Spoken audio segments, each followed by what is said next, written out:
మన లాస్ట్ కొన్ని వీడియోస్ నుంచి కెమిస్ట్రీని బేసిక్స్ నుంచి నేర్చుకునే ప్రయత్నం చేస్తున్నాం. దాంట్లో భాగంగానే అసలు కెమిస్ట్రీ అంటే ఏంటి, మ్యాటర్ అంటే ఏంటి అని తెలుసుకున్నాం. అయితే ఈరోజు ఏం తెలుసుకోబోతున్నామో తెలుసా? 200 సంవత్సరాల క్రితం కూడా యాటమ్స్ అనేవి నిజంగా ఉన్నాయి అని ఎవరు ప్రూవ్ చేయలేని పరిస్థితి. అలాంటిది ఇప్పుడున్న సైంటిస్టులు వాటిని ఫొటోస్ కూడా తీస్తున్నారు. అది ఎలా జరిగింది? థీరీస్ నుంచి నిజంగా ఇన్విజిబుల్ని కూడా ఫొటోస్ తీయగలిగే స్టేజ్ వరకు మనం ఎలా వచ్చాం? ఈరోజు మనం అదే మాట్లాడుకోబోతున్నాం. సైంటిస్టులు హిస్టరీలోనే ఒక బిగ్గెస్ట్ మిస్టరీని ఎలా క్రాక్ చేశారు, అదే the discovery of the existence of atoms. ఈ స్టోరీ మైక్రోస్కోప్స్తోనో లేదా ల్యాబొరేటరీస్తోనో స్టార్ట్ అవ్వలేదు. నియర్లీ 2500 ఇయర్స్ క్రితం కొంతమంది గ్రీక్ ఫిలాసఫర్స్ యొక్క ఆలోచనలలో మొదలైంది ఈ స్టోరీ. అరౌండ్ 440 BCలో ల్యూసిఫస్ అలాగే అతని స్టూడెంట్ డెమోక్రిటస్ అండ్ వీళ్ళిద్దరి మధ్యన ఒక ప్రశ్నతో ఈ స్టోరీ స్టార్ట్ అయింది. ఆ ప్రశ్న ఏంటంటే, మనం ఏదైనా ఒక పీస్ ఆఫ్ మ్యాటర్ని తీసుకుంటే, లెట్సే ఒక గోల్డ్ కాయిన్నే తీసుకుంటే, ఆ కాయిన్ని హాఫ్కి కట్ చేసుకుంటూ వెళ్తే మనం ఫర్దర్గా ఈ పీస్ని కట్ చేయలేము అనే పాయింట్కి రీచ్ అవ్వగలమా? ఇది క్వశ్చన్. సో దీనికి డెమోక్రిటస్ యొక్క ఆలోచన ఏంటంటే, ఎస్, మనం కట్ చేయగలము.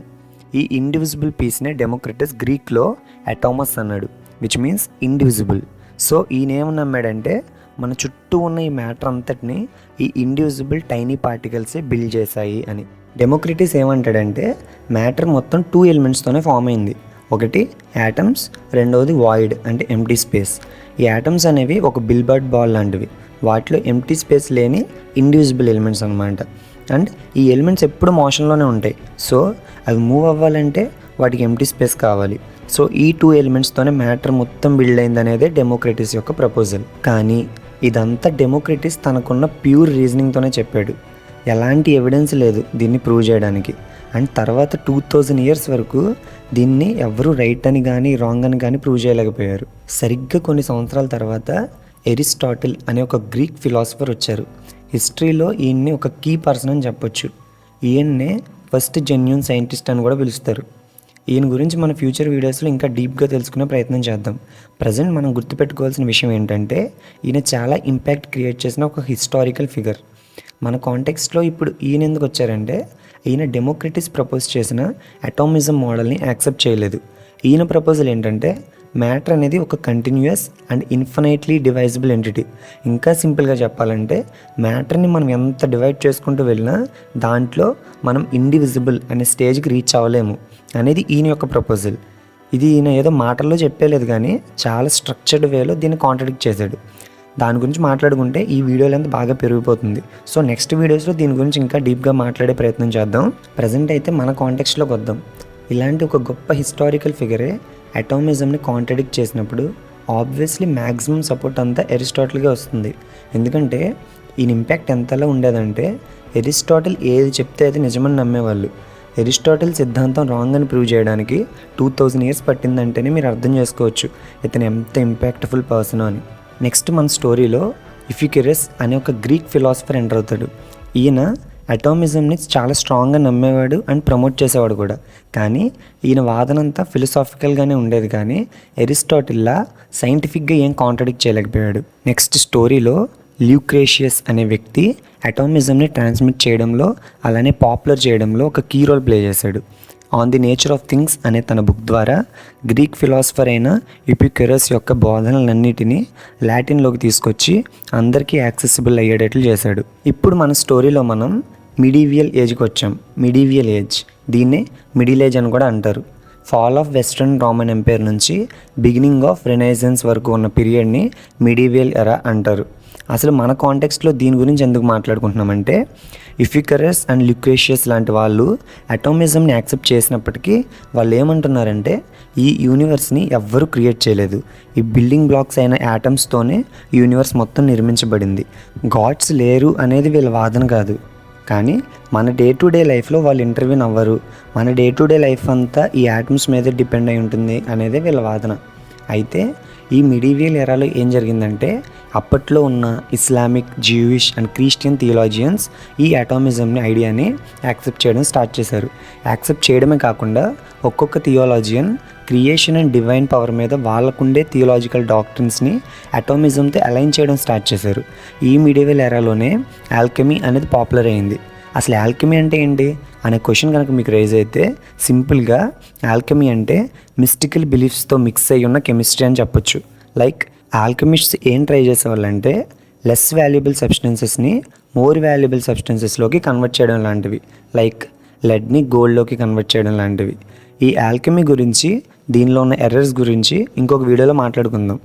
మేజర్గా ఈ మిడీవియల్ ఎరాలో ఆల్కెమీ అనేది చాలా బాగా డెవలప్ అయింది. అలా 15th and 16th సెంచరీస్కి వచ్చేసరికి యూరప్లో ఇంటెలెక్చువల్ క్రైసిస్ స్టార్ట్ అయింది. అంటే అప్పటి వరకు ఉన్న ఓల్డ్ సిస్టమ్స్ అనేవి అప్పుడు వాళ్ళు చేస్తున్న అబ్జర్వేషన్స్కి మ్యాచ్ అవ్వడం లేదు. సో అలాంటి టైంలోనే కోపర్నికస్ హీలియోసెంట్రిజం అనే కాన్సెప్ట్ని ఇంట్రడ్యూస్ చేశాడు. అప్పటి వరకు ఉన్న అరిస్టాటిల్ ఫిజిక్స్ ఎర్త్ అనేది సెంటర్ ఆఫ్ ది యూనివర్స్ అని ఎక్స్ప్లెయిన్ చేసింది. కానీ ఒక్కసారిగా కోపర్నికస్ హీలియోసెంట్రిజం కాన్సెప్ట్ని తీసుకొచ్చాడు. దీన్ని ఎవ్వరూ కాంట్రడిక్ట్ చేయలేకపోయారు. కోపర్నికస్కి అటామిజంతో డైరెక్ట్ కనెక్షన్ లేనప్పటికీ అప్పటి వరకు ఉన్న సైన్స్లో కూడా చాలా బ్లెండర్స్ ఉన్నాయని ప్రజలు ఆలోచించడం మొదలుపెట్టారు. అప్పటి వరకు అరిస్టాటిల్ లాంటి గొప్ప వాళ్ళు ఏది చెప్తే అదే నిజమని నమ్మిన వాళ్ళు ఇప్పుడు వాటిలో కూడా మిస్టేక్స్ ఉన్నాయి అన్న నిజాన్ని యాక్సెప్ట్ చేయడం స్టార్ట్ చేశారు. సో ఈ మూమెంట్ తర్వాత కాలంలో వచ్చిన Galileo, Kepler, Newton and modern atomic థియరీని డెవలప్ చేసిన సైంటిస్టులను కూడా చాలా బాగా ఇన్ఫ్లుయెన్స్ చేసింది.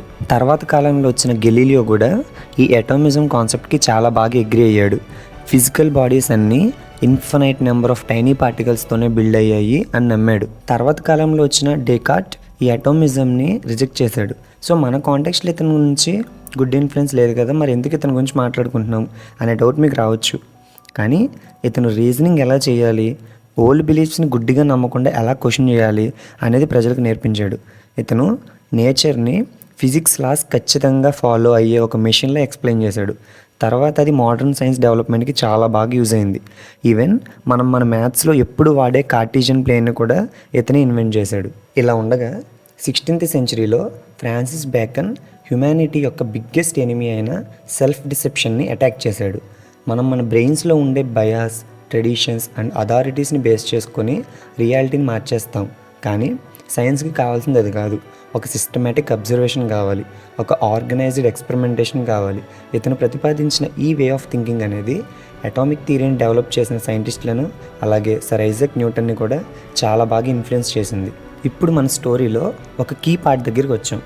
17th సెంచరీలో రాబర్ట్ బాయిల్ అటామిజంని ఒక ఫిలసాఫికల్ ఐడియా నుంచి సైంటిఫిక్ అప్రోచ్లో కన్వర్ట్ చేశాడు. బాయిల్కి ముందు అటామిజం అంతా గెస్సింగ్ అండ్ రీజనింగ్ మీద ఉంది. కానీ బాయిల్ తర్వాత నుంచి సైంటిస్టులు నిజంగా మ్యాటర్ అనేది టైనీ పార్టికల్స్తోనే బిల్డ్ అయింది అనే విషయాన్ని ఎక్స్పెరిమెంట్స్ ద్వారా ప్రూవ్ చేయడం స్టార్ట్ చేశారు. రాబర్ట్ బాయిల్ గ్యాసెస్ మీద ఎక్స్పెరిమెంట్స్ చేస్తున్నప్పుడు ఒకటి అబ్జర్వ్ చేశాడు. ఏంటంటే ఎప్పుడైతే ప్రెషర్ ఇంక్రీజ్ అవుతుందో అప్పుడు వాల్యూమ్ డిక్రీజ్ అయిపోతుంది. దీన్నే మనం బాయిల్స్లా అంటాం. ఇది ఎందుకు ఇంపార్టెంట్ అంటే గ్యాస్ కంప్రెస్ అయినప్పుడు పార్టికల్స్ చాలా క్లోజ్గా మూవ్ అవుతున్నాయి, అందుకే వాల్యూమ్ తగ్గుతుంది. గ్యాస్ ఎక్స్పాండ్ అయినప్పుడు పార్టికల్స్ స్ప్రెడ్ అవుతున్నాయి. సో మ్యాటర్ అనేది చాలా స్మాల్ పార్టికల్స్ అండ్ వాటి మధ్య నుండి ఎంప్టీ స్పేసెస్తో బిల్డ్ అయింది అనే విషయాన్ని ఈ ఎక్స్పెరిమెంట్ చాలా బాగా సపోర్ట్ చేసింది. తర్వాత 17th సెంచరీలో వచ్చిన న్యూటన్ గ్రావిటీ అలానే మూవింగ్ ఆబ్జెక్ట్స్ మధ్య ఉండే ఫోర్సెస్ ఇవన్నీ ఎక్స్ప్లెయిన్ చేశాడు. సో సైంటిస్టులు ఈ అటామిజం మీద ఇంకా ఎక్కువ స్టడీ చేయడం స్టార్ట్ చేశారు. న్యూటన్ తర్వాత యూరప్లో రేషనల్ అనాలిసిస్ ఒక పీక్ స్టేజ్లోకి వెళ్ళింది. ఇది అటామిక్ థియరీ యొక్క డెవలప్మెంట్కి చాలా ప్లస్ అయింది. సో ఈ స్టేజ్కి వచ్చేసరికి యాటమ్స్ అనేవి ఎవ్వరూ అవాయిడ్ చేయలేని ఎంటిటీస్గా మారిపోయాయి. అప్పటి వరకు ఐడియాస్గా మాత్రమే ఉన్న యాటమ్స్ ఇప్పుడు మ్యాథమెటికల్ ప్రూఫ్స్ని కూడా కలిగి ఉన్నాయి. ఇప్పటి వరకు జరిగిన జర్నీ మొత్తంలో మనం ఇంకా యాటమ్స్ని డిస్కవర్ చేయలేదు. మనం కేవలం ఐడియాస్ గురించే మాట్లాడుకున్నాం. జస్ట్ ఒక క్వశ్చన్ నుంచి స్టార్ట్ అయ్యి ఈ స్టేజ్ వరకు వచ్చాం. ఒక జనరల్ క్వశ్చన్ నుంచి ఈ స్టేజ్ వరకు రావడానికి నియర్లీ 2000 years పట్టింది. అండ్ నెక్స్ట్ 300 yearsలో ఒక మేజర్ టర్న్ తీసుకుంటుంది ఈ జర్నీ. సో ఆ జర్నీని మనం నెక్స్ట్ వీడియోలో కవర్ చేద్దాం. ఆ వీడియోని మీరు మిస్ కాకుండా ఉండాలనుకుంటే ఇప్పుడే ఛానల్కి సబ్స్క్రైబ్ చేసుకుని బెల్ ఐకాన్ని ఆన్లో పెట్టుకోండి. ఈ వీడియో మీకు నచ్చితే లైక్ చేయండి, అలాగే మీ ఫ్రెండ్స్కి యూజ్ అవుతుంది అనుకుంటే తప్పకుండా వాళ్ళకి షేర్ చేయండి. Thanks for watching. నెక్స్ట్ వీడియోలో మళ్ళీ కలుద్దాం.